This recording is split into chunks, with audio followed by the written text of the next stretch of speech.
Hello, and welcome to the Stanley Parable. It's a new game on Steam. It used to be a mod for Half-Life 2, I think, or Gary's mod, I can't remember. Played it a little while, pretty fun. It's now out on Steam, so why not record it? Yeah, let's get into the game. Also, loving the menu. Think about it, it's infinite. So many mouses on one screen already. There you go. How big the mouse is. Begin game. You guys will love this game, because the narrator is awesome. You can be your best friend, or you can be your worst enemy. We'll see in our playthrough. But welcome to the loading screen. It's wonderful.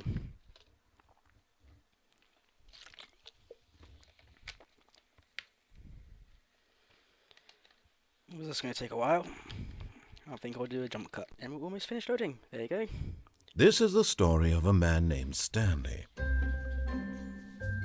Stanley worked for a company in a big building where he was employee number 427. Employee number 427's job was simple. He sat at his desk in room 427 and he pushed buttons on a keyboard. Orders came to him through a monitor on his desk, telling him what buttons to push, how long to push them, and in what order. This is what employee 427 did every day of every month of every year. And although others might have considered it soul-winning, Stanley relished every moment that the orders came in, as though he had been made exactly for this job. And Stanley was happy. You have a dull life, Stanley. And then one day, something very peculiar happened. Something that would forever change Stanley. Something he would never quite forget. He had been at his desk for nearly an hour when he realized that not one single order had arrived on the monitor for him to follow. No one had showed up to give him instructions, call a meeting, or even say hi. Never in all his years at the company had this happened. This complete isolation. Something was very clearly wrong. Shocked, frozen solid, Stanley found himself unable to move for the longest time.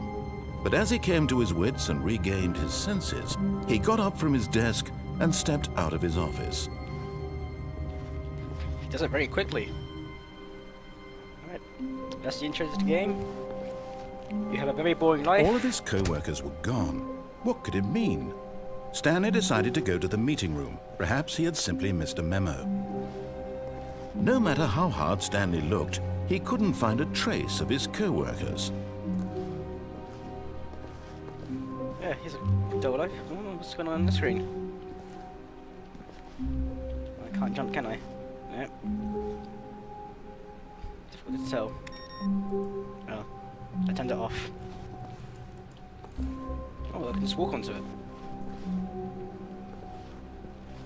Yeah. That's how interactive is this game. What does that say? I like work. I just hate the boss. I think that's applied to a lot of places. Stanley went around touching every little thing in the office, but it didn't make a single difference, nor did it advance the story in any way. Oh. Are you doing this job already? Oh, please. Are you really just doing this for the achievement? Click a door 5 times. Is that all that you think an achievement is worth? No. I can't just give these merits away for such little effort. A measly 5 clicks. Now suppose you were to click the door 20 times. I would say that's the kind of effort that warrants recognition. Okay, I'm doing it.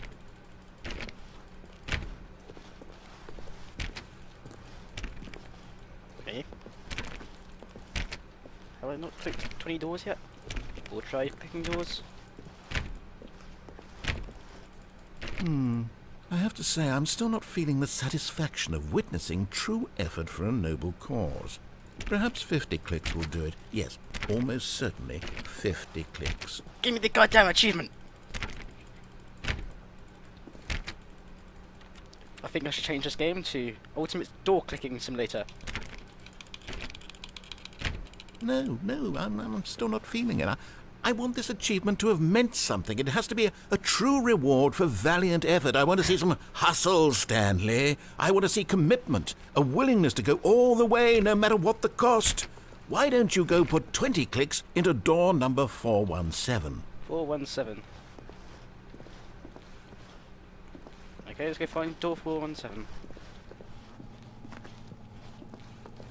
Ooh, this is a big office. Did I turn the computer off? Must have. Let's turn that one off as well.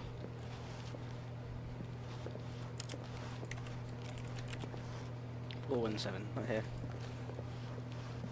Okay, ah, there it is. Open up. Oh, great. Now, go click a few times on door 437. 437. Wait a minute. He's trying to make me progress further into the game. Fuck that.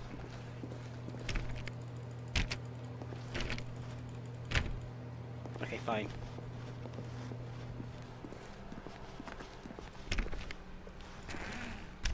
There you go. What's all behind us? What's going on in here? Lots of wires. When Stanley came to a set of two open doors, he entered the door on his left. Yeah, we're going on the right. This was not the correct way to the meeting room, and Stanley knew it perfectly well. Perhaps he wanted to stop by the employee lounge first, just to admire it. Oh, yeah. Maybe we can get coffee there. I don't know. Or tea. Fuck coffee. Coffee's horrible. Weird people would like that. Alright. Ah, yes, truly a room worth admiring. It had really been worth the detour after all, just to spend a few moments here in this immaculate, beautifully constructed room. Stanley simply stood here, drinking it all in. Drinking? Okay.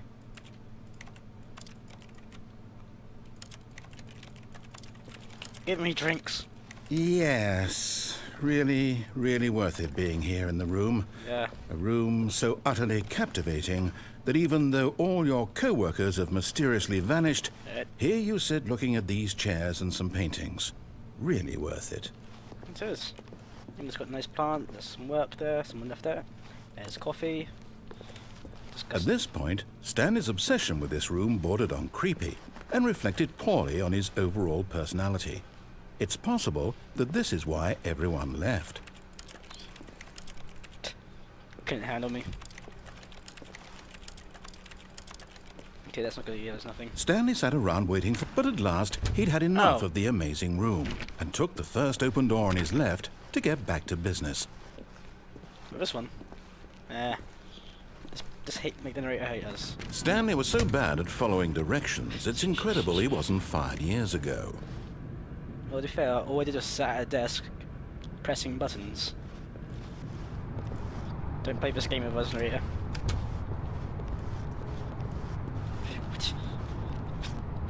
Is this really necessary? I mean,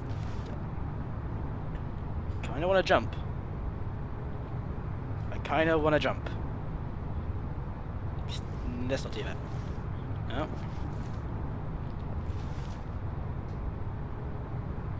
Will cause... Yes, it will cause death. Look, Stanley, I think perhaps we've gotten off on the wrong foot here. I'm not your enemy, really, I'm not. I realize that investing your trust in someone else can be difficult, but the fact is that the story has been about nothing but you all this time. There's someone you've been neglecting, Stanley.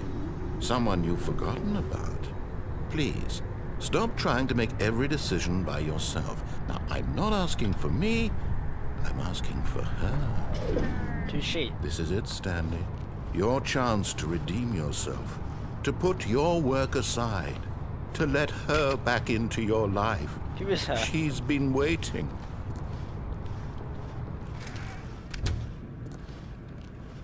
I must be in here then. What? No, I'm not gonna go in there. Fine. This probably will cause death. Oh god! That's her, Stanley. You need to be the one to do this, to reach out to her. Oh, no, you can't. Did you just unplug the phone? Now, that wasn't supposed to be a choice. How did you do that? You actually chose incorrectly? I didn't even know that was possible. Let me double check. Just going through a script. No, it's definitely here, clear as day. Stanley picks up the phone. He's taken to his apartment where he finds his wife, and the two pledge themselves to one another. Music comes in, fade to white, roll credits. Not picking up the phone is actually somehow an incorrect course of action. How is that even possible? Fuck the police. None of these decisions were supposed to mean anything. I don't understand. How on earth are you making meaningful choices? What did you... Wait a second. Did I just see... No, that's not possible. I can't believe it. How had I not noticed it sooner? You're not Stanley. You're a real person. I can't believe I was so mistaken. This is why you've been able to make correct and incorrect choices. And to think I've been letting you run around in this game for so long. If you'd made any more wrong choices, you might have negated it entirely. It's as though you completely ignored even the most basic safety protocol for real-world decision-making. Or did you not grasp the severity of the situation? Well, I won't have that kind of risk on my watch. I'm going to stop the game for a moment so we can educate you properly on safe decision-making in the real world. I am not Please following observe your orders. this helpful instructional video. Choice. It's the best part of being a real person. But if used incorrectly, can also be the most dangerous. For example, in this scenario, a hypothetical real person named Stephen has a choice.